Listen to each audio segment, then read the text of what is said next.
மாணவர்கள் எவரும் போதைக்கு அடிமையாகாதீர்கள். அடிமையானவர்கள் மீண்டதாக சரித்திரமில்லை. எனவே உங்களையும் சமூகத்தையும் பாதுகாத்துக் கொள்ளுங்கள். உங்கள் நலன் கருதி கல்வி டிவி.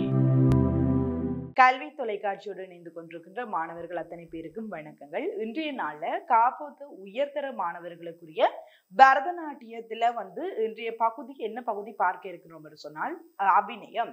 அபிநயம் என்று சொல்லி பார்க்கின்ற போது நாங்கள் சிறு வயதிலிருந்தே படித்து கொண்டு வர ஒரு விஷயம்தான். அபிநயம் என்று சொன்னால் என்ன, நடனத்திற்கு அபிநயம் எவ்வளவு முக்கியத்துவம் பெறுது போன்ற பல விடயங்களை நாங்கள் படிச்சு கொண்டு வரோம். அந்த வரிசையில அபிநயம் என்று சொன்னால் ஆங்கிக அபிநயம் இருக்கும், வாச்சிக அபிநயம் இருக்கும், சாத்விக அபிநயம் இருக்கும், ஆகார்ஜ அபிநயம் இருக்கும். இப்படி 4 பிரதான பிரிவுகள் இருக்குன்னு சொல்லி எல்லோருக்குமே தெரிந்த ஒரு விடயமாக இருக்குது. இந்த பரதநாட்டியம் கற்கின்ற மாணவர்களுக்கு அடிப்படை அறிவாகவே இது பற்றிய இந்த தெளிவுகள் வழங்கப்பட்டிருக்கிறது. இது இந்த அபிநயம் என்று சொன்னால் என்னன்னு சொல்றது, பார்ப்பவர்களுக்கு முன் கொண்டு வரல் என்று பொருள்படக்கூடியதா இருக்கும். அதுலயும் குறிப்பாக ஆங்கிக அபிநயம் அப்படின்னு சொல்லி பார்த்தோம்னு சொன்னா என்னன்னு சொன்னா, எங்களுடைய அங்கங்களினால் அபிநயங்களை வெளிப்படுத்துதல் ஆங்கிக அபிநயம் அப்படின்னு சொல்லிக் கொள்வோம். அடுத்ததா பார்த்தோம்னு சொன்னா சாத்விக அபிநயம் என்று சொன்னால் எங்களுடைய உணர்வுகளுடைய வெளிப்பாடாக அந்த சாத்விக அபிநயம் இருக்கும். அதுலயும் தனித்தனி பிரிவுகள் இருக்கக்கூடியதாக இருக்கும். அதுல நாங்க தொடர்ச்சியா நாங்கள் தொடர்பாக பார்க்க போன்றோம். அடுத்து என்று சொன்னா ஆங்கிக அபிநயம், வாச்சிக அபிநயம் என்று சொல்லி பார்த்தோம்னு சொன்னா வார்த்தைகளினால் வெளிப்படுத்துவது நாங்க வாச்சிக அபிநயம் அப்படின்னு சொல்லிக் கொள்வோம். ஆகார்ஜ அபிநயம் அப்படின்னு சொன்னா ஆடை ஆபரணங்களை பயன்படுத்தி அதனூடாக நாங்கள் கருத்தை வெளிப்படுத்துவது ஆகார்ஜ அபிநயம் அப்படின்னு சொல்லிக் கொள்வோம். இந்த அபிநயம் என்று சொன்னால் என்ன என்பது தொடர்பான விளக்கத்தை தான் இந்த வகுப்புல நாங்க முற்றும் முழுதாக பார்க்க இருக்கின்றோம். அதுலயும் குறிப்பாக இந்த ஆங்கிக அபிநயத்தின் வகைகள், அதுல வாச்சிக அபிநயத்தின் வகைகள் என்னென்ன இருக்கு, சாத்விக அபிநயத்துல 8 வகைகள் இருக்கு, அது தொடர்பான விடயங்கள், ஆகார்ஜ அபிநய வகைகள் போன்ற விடயங்களை தான் நாங்கள் இன்றைய இந்த வகுப்புல பார்க்க இருக்கின்றோம். அந்த வகையில அபிநயம் அப்படின்னு சொன்னா என்னன்னு சொல்லி பார்த்தோம்னு சொன்னா, அபிநயம் என்பது ஒரு வடமொழி சொல்லா இருக்கு. அதுல அபி என்று சொன்னால் முன் என்று பொருள்படும். சரியும். நயம் என்று சொன்னா என்னன்னு சொல்லி பார்த்தோம்னு சொன்னா நீ என்று பொருள்படும். அதனால ரெண்டையும் சேர்த்து பார்க்கின்ற போது அபிநயம் என்பது பார்ப்பவர்கள் முன் கொண்டு வரல். அதாவது ஒரு எண்ணக்கருவை அங்க அசைவுகளாலோ சரி அல்லது முகபாவனையினாலோ சரி அதனை நாங்க வெளிப்படுத்துறது தான் நாங்க அபிநயம் அப்படின்னு சொல்லிக் கொள்வோம். ஒரு கதாபாத்திரத்தின் தன்மை மற்றும் அதனுடைய உணர்வுகள் அவ்வப்போது பல்வேறுபட்ட மனோபாவங்களையும் பார்ப்பவர்கள் கண்டு ரசிக்கக்கூடிய வகையில மாற்ற வேண்டியது மிக மிக அவசியமான ஒரு விடயமாக இருக்கிறது. அதுல அபிநயங்கள் பற்றி நாட்டிய சாஸ்திரம் அபிநய தர்ப்பணங்களும் வரவிலக்கணங்களை வச்சிருக்கு. அதுல பிரதானமாக அபிநயத்தை 4 வகைப்படுத்தியிருக்கிறோம். சரி, அந்த அபிநயத்தின் 4 வகைகள் தொடர்பான விடயங்களை நாங்கள் விரிவா பார்க்கிற போது அந்த 4 வகை அபிநயங்களும் ஆங்கிகோ வாசிக ஸ்தைவ ஆகார்ய சாத்விகாவோ சத்வார அபிநயா திஜ்யதே விக்னியா நாட்டிய சம்ஸ்ரயா. அந்த பொருளை நாங்கள் பார்க்கின்ற போது ஆங்கிகம், வாச்சிகம், ஆகாரியம், சாத்விகம் ஆகிய இந்த 4 அபிநயங்கள் என்று சொல்லி அதுல குறிப்பிடப்படுது. குறிப்பாக நாங்கள் எதுல இது சொல்லியிருக்கணும் என்று சொல்லி பார்த்தோம்னு சொன்னா பரத சாஸ்திரம் மற்றும் அபிநய தர்ப்பணம் ஆகிய நூல்கள்ல இது குறிப்பிடப்பட்டிருக்கு. இதுல 4 வித அபிநயங்களை வெவ்வேறு பேரும் கொண்டு அழைக்கப்படுது. அது என்னன்னு சொல்லி பார்த்தோம்னு சொன்னா, இந்த வீரராகவையினால் தமிழில் மொழிபெயர்க்கப்பட்ட அபிநயம் என்ற அந்த நூல்ல இதனுடைய மறுபெயர் குறிப்பிடப்பட்டிருக்கின்றது. ஆங்கிகம் என்று சொல்லி பார்த்தால் சாய் என்று சொல்லி அழைக்கப்படும். அதே போல வாச்சிகம் என்று சொல்லி பார்த்தால் சஞ்சாயி என்று சொல்லி அழைக்கப்படும். ஆகார்யம் என்று சொல்லி பார்த்தோம்னு சொன்னா அனுசாயி என்று அழைக்கப்படும். அதே போல சாத்விகம் விபச்சாயி என்று சொல்லி அந்த நூல்கள்ல குறிப்பிடப்பட்டிருக்கு. அதாவது இது மறுபெயர்கள் அப்படின்னு சொல்லி நாங்கள் பார்க்கின்ற போது ஆங்கிகம் என்பது சாயி என்றும், வாச்சிகம் சஞ்சாயி என்றும், ஆகார்யம் அனுசாயி என்றும், சாத்விகம் விபச்சாயி என்றும் குறிப்பிடப்படுது. தொடர்ச்சியா நாங்கள் பார்க்கின்ற போது அங்கங்களினால் வெளிக்காட்டப்படுவது ஆங்கிக அபிநயம். இது தொடர்பாக நான் ஆரம்பத்திலேயே சொல்லியிருந்தேன். அதே போல வார்த்தைகளினால் வெளிப்படுத்துவது இந்த வாச்சிக அபிநயம். ஆடை அணிகலன்களால் ஒரு கதாபாத்திரத்தினுடைய குண இயல்புகளை சித்தரிப்பது. உதாரணமாக நாங்கள் ஒரு நடனத்தை பார்க்கின்றோம் அல்லது ஒரு நாட்டிய நாடகத்தை பார்க்கின்றோம் என்று சொன்னால் ஒரு கதாபாத்திரத்தை நாங்கள் எவ்வாறு உடனடியாக அறிந்து கொள்ளக்கூடியதாக இருக்கின்றது சொன்னால் அந்த ஆடை அலங்காரங்கள். ஆடை அலங்காரங்களை பார்க்கின்ற போது ஒரு மன்னனுடைய தோற்றத்தை கொண்ட ஒரு ஆடை அலங்காரம் இருந்தால் அவர் அந்த மேடைக்கு வருகின்ற போதே நாங்கள் அந்த கதாபாத்திரம் என்ன என்று சொல்லி கண்டறிந்து விடுவோம். இந்த ஆடை என்பது வந்து ஒரு நடனத்திற்கு மிக மிக பிரதான பாத்திரம் வகிக்கக்கூடியதாக இருக்குது என்றுதான் சொல்லிக்கொள்ள முடியும். அந்த ஆடை ஆபரணங்களின் மூலம் நாங்கள் எவ்வாறு அபிநயத்தை வெளிப்படுத்துகின்றோம் என்பதுதான் ஆகார்ய அபிநயமா குறிப்பிடப்படுது. தொடர்ச்சியாக பார்க்கின்ற போது சாத்விக அபிநயம் என்று சொன்னால் எங்களுடைய உணர்வுகளின் ஊடாக அந்த அபிநயத்தை வந்து வெளிப்படுத்துவதை நாங்க சாத்விக அபிநயம் அப்படின்னு சொல்லிக் கொள்ளுவோம். இதுல வந்து 4 வகை அபிநயம் வந்து எதுக்கு முக்கியம் அப்படின்னு சொல்லி பார்க்கின்ற போது, நடனத்தை பார்த்து கொண்டிருப்பவர்கள் அவர்கள் வந்து ஒரு நடனத்தினுடைய அந்த கருத்தை தெரிந்து கொள்ள வேண்டும் என்று சொன்னால் இந்த அபிநயம் மிக மிக முக்கியமான ஒரு விடயமா இருக்கு. தொடர்ச்சியா நாங்கள் ஆங்கிக அபிநயம் தொடர்பாக வந்து பார்க்க இருக்கின்றோம். அந்த ஆங்கிக அபிநயம் என்று சொன்னால் ஒரு எண்ணக்கருக்களை வந்து உடல் உறுப்புகளினாலும் அது மாத்திரமல்லாமல் வந்து அங்க அசைவுகளினாலும் வெளிப்படுத்துவதை ஆங்கிக அபிநயம் அப்படின்னு சொல்லிக் கொள்வோம். ஆங்கிகம் என்பது வந்து அங்கங்களை பற்றியதா இருக்கு. ஆங்கிகம் என்று வந்து இந்த சமஸ்கிருத சொல்லுக்கு என்ன பொருள் என்று சொன்னால் உடல் என்று பொருள். ஆங்கிகம் என்று சொன்னால் என்ன சொல்லுவோம்? உடல் என்று பொருள். அதே போல வந்து ஆங்கிக அபிநயத்துல வந்து 3 பிரதான பிரிவுகள் இருக்கு. அந்த 3 என்னன்னு சொல்லி பார்க்கின்ற போது அங்கம், பிரத்யங்கம், உபாங்கம். இந்த ஆங்கிக அபிநயத்துக்குள்ளே வந்து 3 பிரிவுகள் இருக்கு. அங்கம், அடுத்தது என்ன? பிரத்யங்கம், அடுத்தது என்ன? உபாங்கம். இந்த 3 பிரிவுமே வந்து நாங்கள் பார்க்கின்ற போது அபிநயம், அடுத்தது வந்து அதுல முதலாவது பிரிவு வந்து ஆங்கிக அபிநயம். அந்த ஆங்கிக அபிநயத்துக்கு வந்து 3 பிரிவு இருக்கு. அங்கம், பிரத்யங்கம், உபாங்கம். இந்த 3 பிரிவுகளுக்குமே வந்து தனித்தனி அங்கங்கள் வந்து குறிப்பிடப்பட்டிருக்கு. இப்ப அங்கம் என்று சொன்னால் ஒரு குறிப்பிட்ட விதமான அங்கங்கள் தான் அதுல குறிப்பிடப்பட்டிருக்கு. அதே போல பிரத்யங்கம் என்று அப்படித்தான் இருக்கு. உபாங்கம் என்றதும் அப்படித்தான் இருக்கு. அந்த வகையில நாங்க பார்க்கின்ற போது வந்து இந்த 3 வந்து சேர்ந்து என்னன்னு சொல்லி அழைக்கப்படுது என்று சொன்னா திரியாங்கம் என்று சொல்லி அழைக்கப்படுது. அங்கம், பிரத்யங்கம், உபாங்கம் இந்த 3ஐயும் சேர்த்து பார்க்கின்ற போது இவை 3மே வந்து திரியாங்கம் என்று சொல்லி அழைக்கப்படுது. இதுல வந்து அங்கம் என்ற இதுக்குள்ள வந்து வகைப்பாட்டுக்கு வந்து என்னென்ன அடங்கும் அப்படின்னு சொல்லி பார்த்தா தலை, கைகள், மார்பு, பக்கங்கள், இடை, பாதங்கள், விரல் ஆகியன வந்து இந்த அங்கம் என்ற அந்த தொகுதிக்கு வரக்கூடியதா இருக்கு. தொடர்ச்சியா நாங்க பாக்குற போது வந்து பிரத்யங்கம் என்று சொன்னால் அதுக்குள்ள வரக்கூடிய அங்கங்கள் என்னென்னு சொல்லி பார்த்தோம்னு சொன்னா புயங்கள், முன்கைகள், முதுகு, வயிறு, தொடை, முழங்கால்கள் ஆகிய 6 வந்து பிரத்யங்கம் என்று சொல்லி சொல்லப்படுது. சிலர் வந்து இந்த பிரத்யங்கம் என்கின்ற வகைப்பாட்டுகளை வந்து மணிக்கட்டுகள் அது மாத்திரமில்லாமல் முழங்கால்கள் ஆகிய அங்கங்களையும் வந்து சேர்த்து கூறுறார்கள். அது மாத்திரமில்லாமல் வந்து இந்த ஆங்கிக அபிநயம் வந்து குறிப்பாக வந்து 4 வகைப்படுது. சூசிக அபிநயம், அதுல வந்து தாவர ஜென்மங்களில் வந்து அவற்றியேனும் கை கால்களை நிச்சயமாக அபிநயித்தல் வந்து சூசிக அபிநயம் என்று சொல்லி சொல்லுவோம். பாவ அபிநயம் என்று சொன்னால் தலையாலும் கண்களினாலும் பாவத்தை காட்டுவது வந்து பாவ அபிநயம் என்று சொல்லி சொல்லுவோம். தொந்தாபிநயம் என்று சொல்லி பார்த்தோம் என்று சொன்னால் தலை, கண், பாதம், கை ஆகியவற்றால் வந்து யாவருக்குமே வந்து தெரியப்படுத்துறது வந்து தொந்தாபிநயம் என்று சொல்லி சொல்லிக் கொள்ளுவோம். அடுத்தது பார்த்தோம் என்று சொன்னா இலட்சணிக அபிநயம் என்று சொன்னா உலகத்தில் இருக்கிற எல்லா பொருட்களுக்கும் வந்து இதுதான் என கூற யாரும் கண்டறிந்து கொள்ளுமாறு வந்து ஆடிக்கொள்ளுதலை தான் இலட்சிக அபிநயம் என்று சொல்லி சொல்லுவாங்க. இதுல வந்து ஆங்கிக அபிநயத்துல வந்து வெகுவான அபிநயம், அற்பமான அபிநயம் என 2 வகைகள் காணப்படுது. இந்த 2 கைகளையும் வந்து விழாமல் காட்டுகின்ற போது பானாசுரன் 1000 கைகள் உள்ளது போல் காட்டுதல் வந்து வெகுவான அபிநயமாக இருக்குது. இறந்த காலம், நிகழ்காலம், எதிர்காலம் ஆகிய வந்து 3 காலங்களுடைய பொருட்களும் வந்து பொருட்கள் நிற்கும் நிலை இதுவென்று வந்து குறிப்பால அறியும்படி காட்டுறது இந்த அற்பமான அபிநயமா இருக்கு. இப்ப வந்து நாங்க பார்த்தது என்னன்னு சொல்லி பார்த்தோம்னு சொன்னா முதலாவது வந்து அபிநயம் பார்த்த நாங்கள். அபிநயத்துக்குள்ள முதலாவது வகையான ஆங்கிக அபிநயம் பார்த்த நாங்கள். அந்த ஆங்கிக அபிநயத்துக்குள்ள வந்து 3 பிரிவுகள் இருக்கு. அங்கம், பிரத்யங்கம், உபாங்கம் என்கின்ற விடயத்தை பார்த்துறாங்க. அதுல உபாங்கம் என்று சொல்லி என்னன்னு சொல்லி பார்த்தோம்னு சொன்னா உபாங்கம் என்ற விடயத்துக்கு உள்ளடக்கப்படுறது கண், விழி, புருவம், கன்னம், மூக்கு, தாடை, பல், நாக்கு, உதடு, முகவாய் ஆகியன வந்து இந்த உபாங்கத்துக்குள்ள வந்து எடுத்துக்கொள்ளப்படுது. இவற்றை தவிர வந்து ஏனைய அங்கங்களான இந்த குதிக்கால், அது மாத்திரமில்லாமல் இந்த கணுக்கால், கால் விரல், கை விரல் என்பன வந்து இந்த உபாங்காணி என்னும் நடனத்துல பாவிக்கப்படக்கூடியதா இருக்கு. ஒரு அங்கம் அசையும் போது கூடவே பிரத்யங்கங்களும் உபாங்கங்களும் வந்து இணைந்து அசைகின்றன.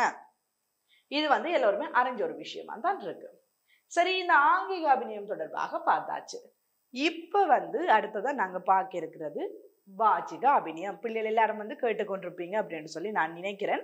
இது உங்களுக்கு தெளிவா விளங்கக்கூடியதா இருக்கும். ஒரு பாடத்தை வந்து நீங்கள் பாக்குறீங்கன்னு சொன்னா அதுல ஃபுல்லாவே நீங்க உங்களுடைய மனதை வந்து ஒருநிலைப்படுத்தி நீங்க அதுல ஃபோக்கஸ் பண்ற போது வந்து நிச்சயமாக வந்து நீங்க அந்த பாடத்தை முற்றுமுழுதாக அறிந்து கொள்ளக்கூடியதா இருக்கு.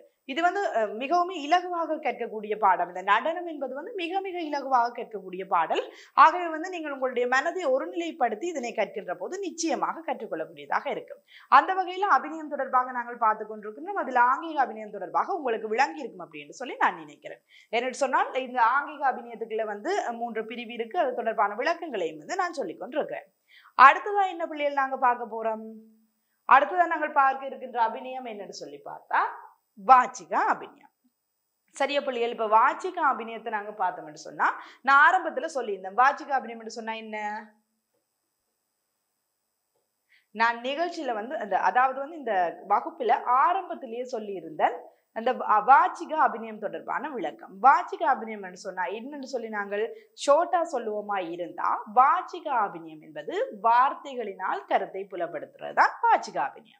சரியோ? இந்த வாச்சிக அபிநயம் வந்து வார்த்தைகளின் கோர்வையாக விளங்குவது என்ன? பேச்சு, உரைநடை, கவிதை, நாடகம், இலக்கியம், இதிகாசம் போன்றவற்றிலிருந்து எடுக்கப்பட்ட பகுதிகளை வந்து வார்த்தைகளினால் வெளிப்படுத்துவதுதான் வாச்சிக அபிநயம் எனப்படும். சரியா பிள்ளைகள்? இது வந்து அனைத்து அடிப்படை அறிவும் வந்து வார்த்தைகளினாலும் பேச்சினாலும் தான் இது குறிப்பிடப்படுது. உண்மையிலேயே நாங்க பார்க்கின்ற போது எல்லா செயற்பாடுகளுக்கும் வந்து அடிப்படையாக பேச்சு தான் இருக்கு. இது வந்து நாட்டிய சாஸ்திரம் இது தொடர்பாக கூறியிருக்கு. குறிப்பா நாங்க இந்த வாச்சிக அபிநயத்தின் வகைப்பாடுகள் பார்க்க போறோம் பிள்ளைகள். இந்த வாச்சிக அபிநயத்தினுடைய வகைப்பாடை பார்க்கின்ற போது என்னென்ன வகைகள் இருக்கு? வாச்சிக அபிநயத்தினுடைய வகைப்பாடு என்னென்ன இருக்குன்னு சொல்லி பார்த்தா, சுகீத வாச்சிகம், அடுத்தது வந்து உபகீத வாச்சிகம், அடுத்தது சுசப்த வாச்சிகம், அடுத்தது வந்து உபசப்த வாச்சிகம். என்னென்ன பிள்ளைகள் இருக்கு? சுகீத வாச்சிகம், உபகீத வாச்சிகம், சுசப்த வாச்சிகம், உபசப்த வாச்சிகம். இந்த 4 வகையுமே வந்து வாச்சிகத்தினுடைய பிரதான வகையா இருக்கு. இதுல வந்து ஒரு விதம் வந்து சுகீத வாச்சிகம் என்று சொன்னா என்னென்று பார்த்தோம் என்று சொன்னா, பாத்திரமானவள் ஒரு கதாபாத்திரத்தை நாங்க எடுத்துக்கொண்டோம்னு சொன்னா அந்த பாத்திரமானவள் பாடலை தானே பாடிக்கொண்டு அபிநயித்தல் வந்து சுகீத வாச்சிகம் என்று சொல்லி அழைக்கப்படுது. அதே போல உபகீத வாச்சிகம் என்று சொன்னா என்ன பிள்ளைகள்? இப்ப சுகீத வாச்சியம் சொன்னா பாடலை பாடிக்கொண்டே பாத்திரமானவள் வந்து அபிநயித்தல் சுகீத வாச்சிகம். உபகீத வாச்சிகம் என்று சொன்னா என்ன? பாடகர்கள் சபையோர்கள் வந்து மெச்சும்படி பாடுவார்கள், அதற்கு வந்து பெண்கள் அபிநயிப்பார்கள். உபகீத வாச்சிகம். நாங்க பார்த்திருப்போம் பல இடங்கள்ல பாடகர்கள் பாடுவார்கள், சபையோரை வந்து ஒரு ஈர்க்கக்கூடிய வகையில பாடகர்கள் பாடிக்கொண்டு கேட்க அந்த குறித்த பாத்திரம் வந்து அபிநயித்தல். அதை வந்து நாங்க உபகீத வாச்சிகம் என்று சொல்லிக் கொள்ளுவோம். சுசப்த வாச்சிகம் என்று சொன்னா என்ன? சுசப்த வாச்சிகம் என்று சொன்னா என்னன்னு சொல்லி பார்த்தா, நடனமாது கணிப்பித்து கொண்டே வந்து நடனம் செய்கிறத நாங்கள் சுசப்த வாச்சிகம் சொல்லுவோம். அத போல உபசப்த வாச்சிகம் என்று சொன்னா என்ன? உபசப்த வாச்சிகம் என்று சொன்னா நட்டுவனார் திறமையாக கணிக்கு நடன பாத்திரம் வந்து ஆடி அபிநயித்தல நாங்க உபசப்த வாச்சிகம் என்று சொல்லிக் கொள்வோம்.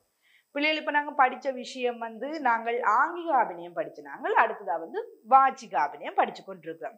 நீங்க சொல்லுங்க, வாச்சிக அபிநயத்துல வந்து அந்த 4 வகைகள் சொல்றீங்கன்னா என்னென்ன வகைகள்ன்றதை ஞாபகப்படுத்திக் கொள்ளுங்க பிள்ளைகள். என்ன சொன்னா அடிக்கடி நாங்க படிச்ச விஷயத்த ஞாபகப்படுத்துற போதுதான் அது எங்களுடைய மனதுல பதியக்கூடியதா இருக்கு. இந்த அபிநயம் என்ற ஒரு விஷயத்த நாங்க படிக்க போறோம்னு சொன்னா ஒரு குறிப்பிட்ட நேரம் இருந்து அதிலேயே நாங்க மனதை நாங்க போக்கஸ் பண்ணி நாங்க படிக்கின்ற போது நிச்சயமாக வந்து அதை பற்றி ஃபுல்லா அறிஞ்சு கொள்ளக்கூடியதா இருக்கு. இப்ப வாச்சிக அபிநயம் தொடர்பா நான் விளங்கப்படுத்திட்டேன். வாச்சிக அபிநயத்துல என்னென்ன வகைகள் இருக்கு நீங்க உங்களோட மனசுல ரிமைண்ட் பண்ணி பார்த்துக்கொள்ளுங்க ஒரு தடவை. இந்த 4 வகை இருக்கு, அது என்னென்னு சொல்லி பார்த்துக்கொள்ளுங்க. இந்த 4 வகையும் என்னன்னு சொல்லி பார்த்தோம்னு சொன்னா, முதலாவது சுகீத வாச்சிகம், 2வது உபசப்த வாச்சிகம், 3வது சுசப்த வாச்சிகம், 4வது வந்து உபகீத வாச்சிகம். இந்த 4 வகைகளையும் வந்து நான் சொல்லியிருந்தேன். முதலாவது வகைன்னு சொன்னா என்ன? சுகீத வாச்சிகம் சொன்னா என்ன? சுகீத வாச்சிகம் சொன்னா என்ன? பாத்திரமானவள் பாடலை தானே பாடிக்கொண்டு அபிநயித்தல் வந்து சுகீத வாச்சிகம் என்று சொல்ல அழைக்கப்படுது. அடுத்தது வந்து உபகீத வாச்சிகம் என்று சொன்னா என்ன? அதுக்கு ஒப்போசிட்டா இருக்கும். இப்ப பாத்திரமானவள் பாடிக்கொண்டே ஆடுறத வந்து நாங்கள் சுகீத வாச்சிகம் என்று சொல்லி சொல்லுவோம். உபகீத வாச்சிகம் என்று சொல்லி என்னன்னு பார்த்தோம்டா, பாடலை வந்து யார் பாடுவாங்க? பாடகர்கள். பாடகர்கள் வந்து சபையை ஈர்க்கிற மாதிரி பாடலை பாடிக்கொண்டே இருப்பினர். அவ்வாறு பாடுற போது வந்து பெண்கள் அபிநயிக்கிறது நாங்க என்ன சொல்லுவோம்?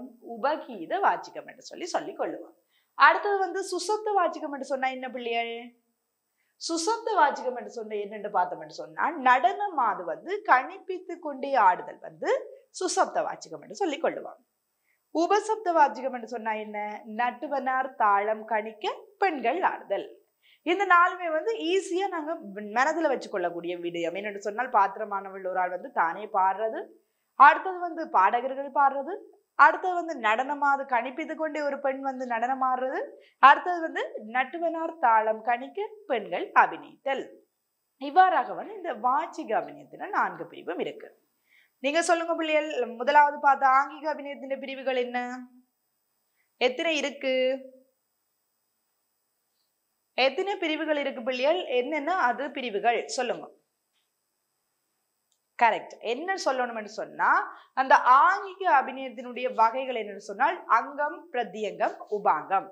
இது வந்து ஆங்கிக அபிநயத்தினுடைய வகைப்பாடு. சரி பிள்ளைகள், அடுத்தது வாச்சிக அபிநயம் படிச்சுனாங்க. வாச்சிக அபிநயத்தினுடைய வகைப்பாடுகள் என்ன?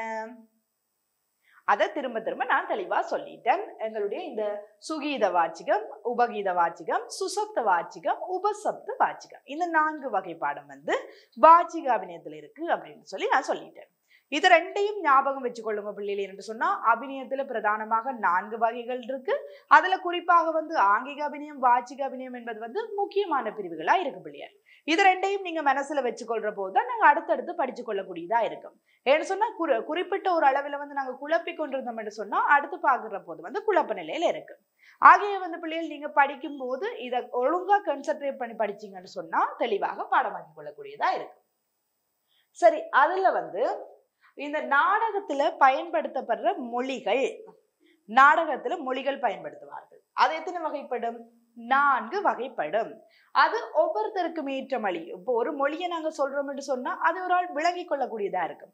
உதாரணமா பிள்ளைகள், நாங்கள் நார்மலா பார்க்கின்ற போது ஒரு மொழி, நாங்க ஒரு வேற்று மொழியை கதைக்கிறோம்னு சொன்னா அந்தந்த நாட்டவர்களோடு தான் கதைப்போம். இப்ப வந்து ஒரு மொழி, எங்களுடைய நாட்டுக்கே உரிய இந்த தமிழ் மொழியை யாரோட கதைப்போம்? தமிழர்களோட கதைப்போம். அதே போல நாங்க இன்னொரு நாட்டுக்கு போறோம்னு சொன்னா அவர்களுடைய மொழியில் நாங்க வந்து தொடர்பு கொள்ளக்கூடியதா இருக்கு. அப்படி பிள்ளைகள் அந்த மொழிகள், இந்த நாடகத்துல பயன்படுத்தப்படுற மொழிகள் பிரதானமாக வந்து 4 வகைப்படுத்தப்படுது. சரியோ, அதுல வந்து என்னென்ன வகை என்று சொல்லி பார்த்தோம்னு சொன்னா, முதலாவது அதிபாஷை. அதிபாஷையாற்ற மொழி விண்ணகத்தவற்ற மொழியா இருக்கு. அத போல ஆரிய பாஷை. ஆரிய பாஷையாற்ற மொழி, ஆற்ற மொழி பிள்ளைகள், ஆரிய பாஷை ஆற்ற மொழி உயர்குடியினருடைய மொழியா இருக்கு ஆரிய பாஷை. அடுத்தது ஜாதி பாஷை. ஜாதி பாஷை பாமரருடைய மொழியா இருக்கு. அடுத்தது ஜூன் ஜந்திரி பாஷை, விலங்குகள் மற்றும் பறவைகள் விளங்கிக் கொள்ளக்கூடியதா இருக்கு. சரியா பிள்ளைகள், எத்தனை மொழி இருக்கு? மொத்தமா நாடகத்துல பயன்படுத்துற மொழி வந்து 4 இருக்கு பிள்ளைகள். ஒன்று வந்து அதிபாஷை, அடுத்தது வந்து ஆரிய பாஷை, அடுத்தது வந்து ஜாதி பாஷை, அடுத்தது வந்து ஜூன் ஜந்திரி பாஷை என்று சொல்லி பிள்ளைகள் 4 வகை இருக்கு. சரியோ, அதுல வந்து பாடகர்கள், இசை கலைஞர்கள், மிருதங்க கலைஞர்கள் அடங்கிய வந்து ஒரு இசைக்குழு, ஒரு நடனம் இல்லையில் வந்து நாடகத்துக்கான இசையை வந்து சிறப்பா வழங்கினாலும் வாச்சிக அபிநயம் தான் ஒரு நடன கலைஞர் தன்னுடைய அபிநயங்களின் மூலம் பார்ப்போரை கவரவும் அவர்களுடைய ரசனையை தூண்டவும் ரசிக்கவும் செய்யுது. இதுல என்ன சொல்லப்பட்டிருக்கின்ற பிள்ளைகள், பாடகர், இசை கலைஞர்கள், மிருதங்க கலைஞர்கள் ஆகிய ஒரு இசைக்குழு ஒரு நடனம் இல்லைன்னு சொன்னா நாடகத்துக்கான இசையை சிறப்பாக வழங்குறாங்க. இவங்க எல்லாருமே வந்து சிறப்பா வழங்கி கொண்டிருந்தாலும் வந்து இந்த வாச்சிக அபிநயம் இல்லாமல் வந்து ஒரு நடன கலைஞர் வந்து மற்றவர்களை, பார்ப்பவர்களை வந்து கவர்ந்து கொள்ள முடியாது என்கின்ற விஷயம் தான் இதுல சொல்லப்பட்டிருக்கு. சரியா பிள்ளைகள், அப்ப நாங்க ஆரம்பத்துல இருந்து சொல்லி பார்த்தோம்னு சொன்னா அபிநயம் என்று சொன்னா என்னென்று பார்த்திருக்கிறோம். அபிநயம் என்று சொல்லி என்னென்று பார்த்தா என்னென்று சொல்றது, பார்ப்பவர்கள் முன் கொண்டு வரல வந்து அபிநயம் என்று சொல்லுவோம். அபி என்று சொன்னா முன் என்று பொருள்படும் என்று சொல்லியிருக்கிறோம். நயம் என்று சொன்னா நீ என்று பொருள்படும் என்று சொல்லியிருக்கிறோம். ஆகவே வந்து அபிநயம் என்று சொன்னா பார்ப்பவர்கள் முன் கொண்டு வரல் என்பது வந்து பொருளா இருக்கு. சரியோ பிள்ளைகள்? அதுல வந்து ஆங்கிக அபிநயம் பார்த்தாச்சு, வாச்சிக அபிநயமும் பார்த்தாச்சு. அடுத்து நாங்க என்ன பார்க்க போறோம்? சொல்லுங்க பிள்ளைகள், அடுத்து என்ன பார்க்க போறோம்? ஆகார்ய அபிநயம் பார்க்க போறோம் பிள்ளைகள். ஆகார்ய அபிநயம் என்று சொன்னா என்னன்னு சொல்லியிருக்கிறேன் நான் ஆரம்பத்துல. இப்ப வந்து நீங்க பார்த்து கொண்டிருப்பீங்க. இதை பார்த்த உடனே உங்களுக்கு விளங்கும் இந்த இதுல போட்ல வந்து என்ன போய் கொண்டிருக்குது, ஆகார்ய அபிநயம் என்று சொன்னா என்னன்றதை நீங்க கட்ச் பண்ணிருப்பீங்க, ரீட் பண்ணி கட்ச் பண்ணிருப்பீங்க. சொல்லுங்க பிள்ளைகள், ஆகார்ய அபிநயம் என்று சொன்னா என்ன? ஆகார்ய அபிநயம் என்று சொன்னா உடலை அலங்கரிக்கின்ற அலங்காரங்களை ஆகார்ய அபிநயம் வந்து குறிச்சு கொள்ளுது. நான் ஆரம்பத்துல சொன்ன மாதிரி அந்த அலங்கார பொருட்கள் வந்து அந்த ஆகார்ய அபிநயத்தை குறிச்சு கொள்ளுது. நாட்டிய நாடகத்துல வந்து ஒவ்வொரு பாத்திரத்துக்கும் ஏற்ற மாதிரி உடை அணிந்து தங்களை அலங்கரித்துக் கொள்வார்கள். இது வந்து நாங்க அறிஞ்ச விஷயம் தான் பிள்ளைகள். ஒரு நாட்டிய நாடகம் பார்க்கிறோம் என்று சொன்னா அந்த ஆடை ஒப்பனை என்றது வந்து மிக மிக முக்கியம். நான் சொல்லியிருந்தேன், ஒரு கதாபாத்திரம் ஒரு இளவரசி வந்து வெளிக்கிறோம் என்று சொன்னா இளவரசிக்கு ஏற்ற அந்த நகைகள் அந்த ஆடை அணிகலன்கள் வழங்கப்பட்டிருக்கணும். இல்லைன்னு சொன்னா ஒரு பாதுகாவலனோ அல்லது வந்து பாதுகாவலன் வந்து ஒரு அரசன் மாதிரி ட்ரெஸ்ஸை போட்டுக்கொண்டும் ஒரு அரசன் பாதுகாவலனை போல ட்ரெஸ்ஸை போட்டுக்கொண்டும் வந்து அந்தந்த கதாபாத்திரத்தில் நடிச்சா பிள்ளைகள் நாங்கள் கண்டுபிடிக்க இயலுமோ? கண்டுபிடிக்க இயலாது. ஏன்னு சொன்னா அந்த அபிநயங்கள் மூலம் நாங்கள் விளங்கி கொண்டாலும் அந்த ஆடை ஆபரணங்களை பார்த்த உடனே நாங்க என்ன நினைப்போம், இந்த பாத்திரம் தான் வந்திருக்கு என்று சொல்லி நாங்க ஜட்ஜ் பண்ணி கொண்டுருவோம். ஆகவே வந்து இந்த ஆகார்ய அபிநயத்துல வந்து உடை என்பது இந்த நாடகங்களுக்கு வந்து முக்கியமான ஒரு விடயமா இருக்கு. இதன் மூலம் வந்து அந்த கதாபாத்திரத்தை வெளியிடக்கொள்ளக்கூடியதா இருக்கு. அதோட வந்து பார்த்தோம்னு சொன்னா இந்த ஆடை ஆபரணத்துல வந்து நாங்க சொல்லிக்கொள்ளக்கூடிய இன்னொரு விஷயம், ஆகார்ய அபிநயங்கள்ல உள்ளடக்கக்கூடிய இன்னொரு விஷயம் பிள்ளைகள், மேக்கப். மேக்கப் சொல்லி பார்த்தா அந்த முகச்சாயம், ஒவ்வொரு நடனத்துக்கு ஏற்று வந்து ஒவ்வொரு முகச்சாயங்கள் விளங்கப்பட்டு கொண்டிருக்கும். எங்களுடைய இந்த பரதநாட்டியத்துக்கு என்று சொல்லி ஒரு தனியான ஒரு மேக்கப் இருக்கு. என்னன்னு சொல்றது, முகச்சாயங்கள் வந்து மேக்கப் இருக்கு எங்களோட பரதநாட்டியத்துக்கு. அதே போல நீங்க கதகளியை பார்த்தீங்கன்னு சொன்னா அதுக்கான வெவ்வேறு ஒப்பனைகள் இருக்கு. அப்படி ஒவ்வொரு நடனத்திற்கும் வந்து ஒவ்வொரு ஒப்பனைகள் இருக்கு. அந்த ஒவ்வொரு ஒப்பனைகளும் கதாபாத்திரங்களுக்கு ஏற்றவாறு வேறுபட்டு கொண்டுதான் செல்லுகிறது. அப்ப இந்த ஆகார்ய அபிநயத்துக்குள்ள ஒப்பனைன்றது வந்து மிக முக்கியமா இருக்கு. உதாரணமா இந்த ஆகார்ய அபிநயத்துக்குள்ள நாங்க உள்ளெடுத்துக் கொள்ளக்கூடிய விடயங்களை பார்த்தோம்னு சொன்னா பிள்ளைகள், நாங்க நோமலா வியாபனக்கூடிய அந்த பாவாடை பிளவுஸ் அது மாத்திரம் இல்லாமல் அதுக்கு யூஸ் பண்ணி கொள்ற இந்த சிலரை பார்க்கின்ற போது இப்ப குறவன் குறத்து நடனம் என்று சொன்னா அந்த கையில எல்லாம் மாலைகள் கட்டியிருப்பார்கள். சிலர் பார்க்கின்ற போது சின்ன சின்ன சங்கு மாதிரி வச்சு அந்த ஆடைகள்லயே வந்து கொஞ்சம் அலங்கரிச்சு கொண்டிருப்பார்கள். அது மாத்திரம் இல்லாமல் வந்து தனியான ஒரு ஆடை, ஒரு நடனத்துக்குன்னு சொல்லி தனியான ஆடை ஆபரண ஒப்பனைகள் வச்சு கொண்டிருப்பார்கள். அதுல அந்த பயன்படுத்துற அந்த பச்சை மணிகளாக இருக்கட்டும், பவள மணிகள், சங்குகள், கூடை முதலியவற்றை கொண்டு வந்து நாங்கள் ஒரு ஆகார்ய அபிநயத்தினூடாக வந்து அபிநயத்தை வெளிப்படுத்தி கொள்ளலாம் என்று சொல்லி பிள்ளைகள் இதுல சொல்லப்பட்டிருக்கு. சரியோ? பிற பொருட்களினால் தான் சொல்ல வந்த கருத்துக்களை வந்து உணர செய்யும் கலை தான் ஆகார்ய அபிநயம்.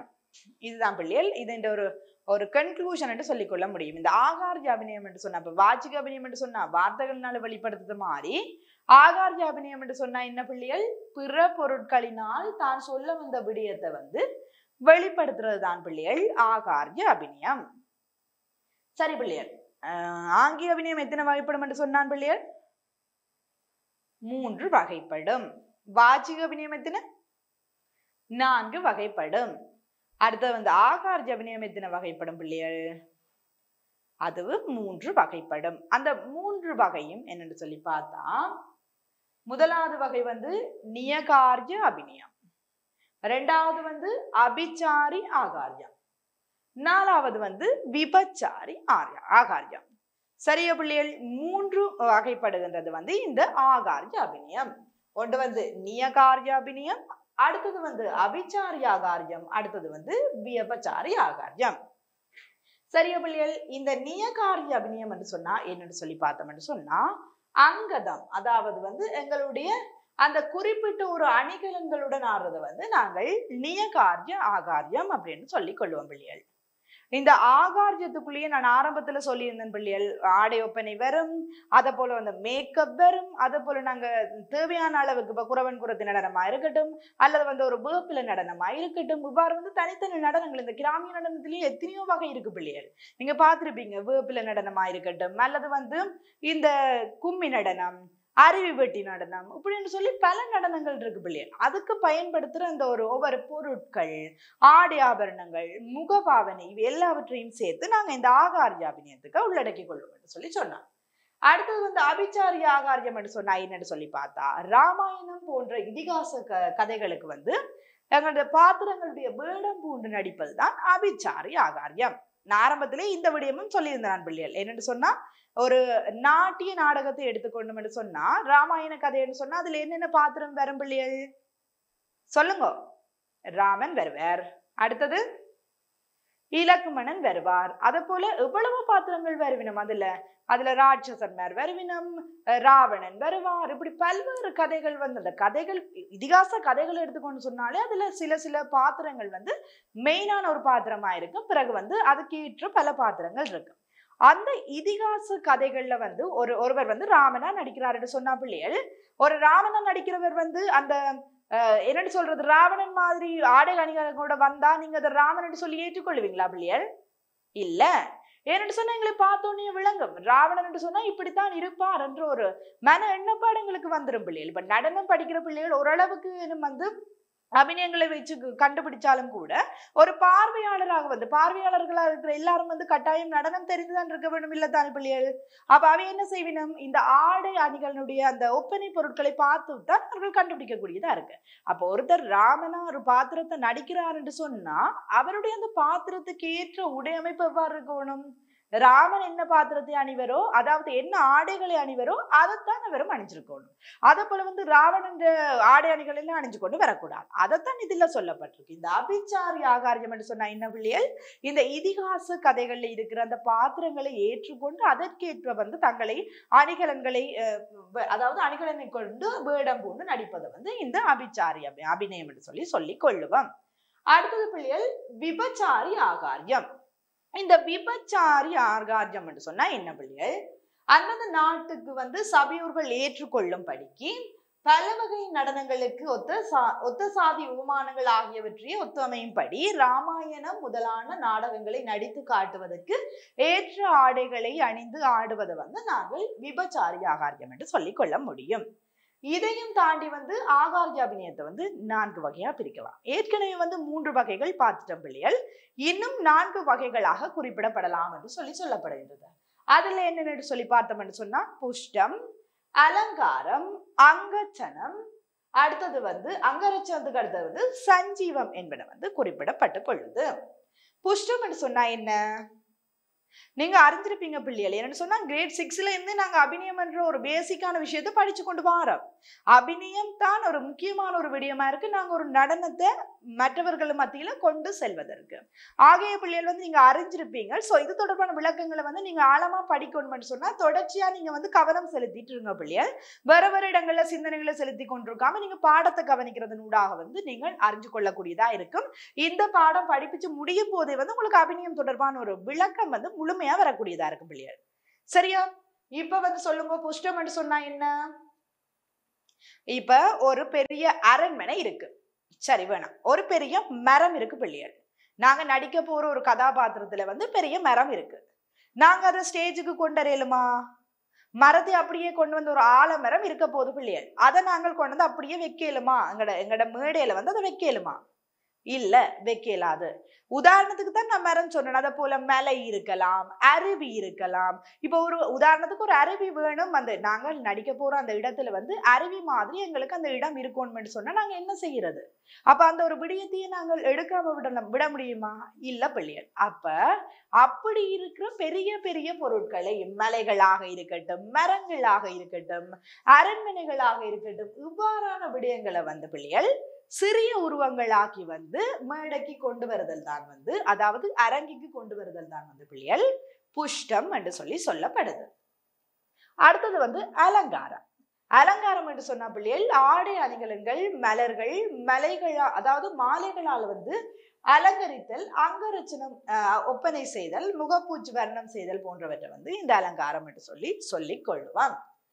அடுத்தது வந்து சஞ்சீவம் என்று சொன்னா உயிருள்ள பொருட்களை வந்து பயன்படுத்துறத சஞ்சீவம் என்று சொல்லிக் கொள்ளுவான். இப்பிரிவில வந்து இந்த சஞ்சீவம் என்ற பிரிவில வந்து அலங்காரமும் அங்கரச்சனமும் நேரடியாக நடிகரோடனோ அல்லது வந்து நாட்டிய கலைஞர்களுடையோ தொடர்புடையவா இருக்கு. புஷ்டமும் சஞ்சீவமும் வந்து அரங்கத்தில் உள்ள பொருட்களுடன் தொடர்புடையவையா இருக்கு. விளங்குதா பிள்ளைகள் நான் சொல்றது உங்களுக்கு? நான் சொல்றது உங்களுக்கு விளங்குதா பிள்ளைகள்? புஷ்டம் என்றது என்னன்னு சொன்னா விளங்கி கொண்டிருப்பீங்கள். அரண்மனை, மலைகள், மரங்கள் போன்ற பெரிய உருவங்களை வந்து சிறிய உருவங்களாக, மாதிரி உருவங்களாக வந்து அரங்குக்கு கொண்டு வரது வந்து நாங்கள் மாதிரி உருவம்னா என்ன பிள்ளைகள்? மரம் என்று சொன்னா மரத்தை மாதிரி ஒரு உருவத்தை கொண்டு வர்றது தான் பிள்ளைகள் அந்த சொல்லப்படுது. அது இல்ல புஷ்டம் என்று. அதே போல அலங்காரம் என்று சொன்னா என்ன பிள்ளைகள்? ஆடை அணிகலன்கள், மலர்கள், மாலைகள் போன்றவற்றை வந்து அலங்கரிச்சல வந்து அலங்காரம் என்று சொல்லிக் கொள்ளுவோம். அதே போல சஞ்சீவம் என்று சொன்னா உயிருள்ள பொருட்களை பயன்படுத்துறத நாங்கள் சஞ்சீவம் என்று சொல்லிக் கொள்வோம் பிள்ளைகள். நீங்க தெரிஞ்சிருப்பீங்க இந்த 3 விஷயம் பற்றி உங்களுக்கு கிளியரா இருக்கும் அப்படின்னு சொல்லி நான் நினைக்கிறேன் பிள்ளைகள். ஏன்னு சொன்னா மிகவும் இலகுவான ஒரு பாடப்பகுதி பிள்ளைகள். இந்த அபிநயம் தொடர்பாக விளங்கிக் கொள்றதுன்றது மிகவும் இலகுவான ஒரு பாடப்பகுதி. நீங்க இதை படிச்சு கொள்றதனூடாக ஈஸியா அதை விளங்கிக் கொள்ளக்கூடியதா இருக்கும். அடுத்தது பிள்ளைகள் இந்த சாத்விக அபிநயத்துல வந்து 4வது வகைப்பாட்டைத்தான் பார்க்க போறோம். இந்த சாத்விக அபிநயத்துல வந்து 4வது வகைப்பாட்டை பார்த்தோம்னு சொன்னா 4வது வகை என்ன பிள்ளைகள்? சாரி, அபிநயத்துல வந்து 4வது வகைதான் சாத்விக அபிநயம். இந்த சாத்விக அபிநயம் சொன்ன என்ன? ஷோர்ட்டா சொல்லுங்க பாப்பம். சொல்லுங்க பிள்ளைகள், சாத்விக அபிநயம் சொன்னா என்ன? சாத்விக அபிநயத்தை எடுத்துக்கொண்டா பாத்திரங்களுக்கு பொருத்தமான நடன, பாவ, லய வழியாக வெளிப்படுத்துதல், கருத்துக்கு ஏற்ப தம்மை மறந்து முயற்சி இல்லாமல் அதிலேயே ஒன்றி அபிநயிப்பது சாத்விக அபிநயம். சாத்விக அபிநயம் என்று சொன்னா என்ன பிள்ளைகள்? ஒரு விஷயத்தை நாங்க எடுத்துட்டோம், ஒரு பாத்திரத்தை நடிக்கணும் சொல்லி நினைச்சிட்டோம். உதாரணமா ஒரு ராதா மாதிரி நாங்கள் நடிக்க வேணும் என்று சொல்லி நினைச்சிட்டோம். அப்ப நாங்க என்ன செய்யணும்? அந்த ராதை என்ற கேரக்டராவே நாங்க மாறிடணும் பிள்ளைகள். அந்த உணர்வு அப்படியே எங்களுக்குள்ள பிரதிபலிக்க கூடியதா இருக்கணும். இப்ப ராவணன் கடத்துறாருன்னு சொன்னா அந்த பய உணர்வு எங்களுக்குள்ள வந்துடணும் பிள்ளைகள். அது வந்து எங்களுடைய உணர்வுகளால நாங்க வெளிப்படுத்துறது தான் சாத்விக அபிநயம் அப்படின்னு சொல்லி பொதுவா சொல்லிக் கொள்ளணும். என்னென்று சொன்னா நடனபாவ லய வழியாக கருத்துக்கு ஏற்ப தம்மை மறந்து முயற்சி இல்லாமல் அதிலேயே ஒன்றி அபிநயிப்பதை வந்து நாங்க சாத்விக அபிநயம் என்று சொல்லிக் கொள்ளுவோம். அதை விட பிள்ளைகள் உள்ளத்து உணர்வுகளை வந்து முகபாவத்தினாலும் உடல் உறுப்புகளினாலும் வாக்கினாலும் வெளிப்படுத்துவதை வந்து சாத்விக அபிநயம் என்று சொல்லிக் கொள்ளுவோம்.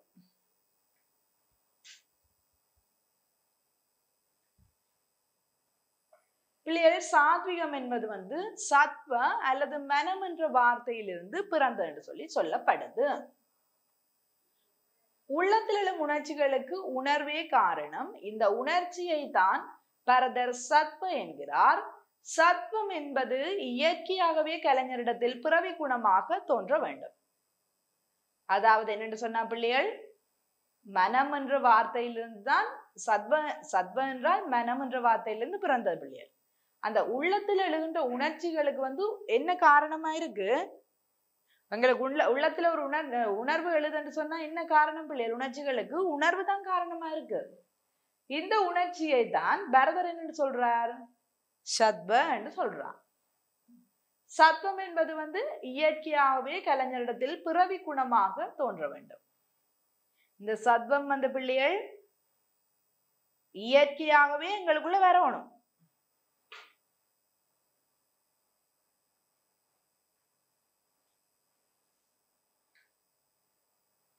இப்ப சத்வம் வந்துட்டான்னு சொன்னா இயற்கையாவே எங்களுக்கு வந்துட்டேன்னு சொன்னா எங்களுக்கு ஒரு பயம் வருதுண்டா நாங்க எங்கட சொந்தமா நாங்க கதைக்கிற மாதிரி கதைக்க மாட்டோம். சாதாரணமா எங்களுடைய குரல்ல வந்து நடுக்கம் வரும், குரல் தடுமாறும். உங்க உடலை பார்த்தோம்னு சொன்னா உடம்பெல்லாம் களைப்படையும். தெரியுதானே பிள்ளைகள்? பயம் வந்தா எப்படி இருக்குமாண்டு. அப்படித்தான் ஒவ்வொரு அங்க உறுப்புகளும் வந்து எங்கள் மாறுபடக்கூடியதா இருக்கும் பிள்ளைகள். எப்படி சொல்றது, ஒவ்வொரு உணர்ச்சிக்கும் தக்கவாறு குரலில் மாறுதல் ஏற்பட்ட போதலும் பாடுதலும் கூட இதுல அடங்கும். பயம் மாதிரி எத்தனையோ உணர்ச்சிகள் இருக்கு பிள்ளைகள். பயம் மாதிரி எத்தனையோ, நாங்க நவரசங்கள் பார்த்திருப்போம். என்ன நவரசங்கள் பற்றி எங்கள் எல்லாருக்கும் தெரிஞ்சிருக்கும் தானே பிள்ளைகள், 9 ரசங்களையும் பற்றி. அந்த 9 ரசங்களையும் பற்றி நாங்க பார்த்திருப்போம் தானே. அப்படி எங்களுக்கு ரசங்கள் மாறிக்க எங்களோட குரல்களும் மாறும் தானே பிள்ளைகள். அதுக்கேற்ற வந்து மாத்துறதைத்தான் இந்த சாத்விகாபினியம் என்று சொல்லிக் கொள்ளுவோம். அடுத்தது பார்த்தோம்னு சொன்னா, இந்த சத்வத்தின் அதிகரிப்பால் வந்து உடலில் உண்டாகும் 8 நிலைகளையும் வந்து பரதர் சாத்விக பாவம் என்று சொல்லுறார். என்னென்ன பிள்ளைகள், சத்வத்தின் அதிகரிப்பினால் உடலில் உண்டாகும் 8 நிலைகளை வந்து பரதர் வந்து சாத்விக அபிநயம் என்று சொல்லுறார். அது என்னன்னு சொல்லி பார்த்தோம்னு சொன்னா, சுவையாக மெய் சிலிர்த்தல், அடுத்தது வந்து கண்ணீர் விடுதல், அடுத்தது வந்து முகத்தில் வண்ணம் மாறுதல், ஸ்தம்பித்தல், வியர்த்தல், நடுங்குதல், குரல் மாறுதல், மயங்கி வீழ்தல் ஆகியவற்றை வந்து நாங்கள் சொல்லிக் கொள்ளலாம். சரியா பிள்ளைகள்? ஆகியவற்றை வந்து நாங்கள் சொல்லிக் கொள்ளக்கூடியதா இருக்கும். இன்றைய நாள்ல பிள்ளைகள் என்னென்ன விடயங்கள் பார்த்திருக்கிறோம், அபிநயம் என்று சொன்னா என்னன்னு சொல்லி அதுல ஒரு விளக்கம் பார்த்திருக்கிறோம் பிள்ளைகள். அதுல 3 வகைப்பாடுகள் பற்றி தெளிவா பார்த்துட்டோம். அடுத்த வகுப்புல வந்து சாத்விக அபிநயம் தொடர்பான முழுமையான விளக்கத்தை பார்க்கலாம் பிள்ளைகள். சரி பிள்ளைகள், நன்றி. அடுத்த வகுப்புல சந்திப்போம். கல்வி டிவியில் புத்தம்புது நிகழ்ச்சிகளை உடனுக்குடன் பார்த்து மகிழ எமது Facebook மற்றும் YouTube பக்கத்தை லைக் செய்யுங்கள்.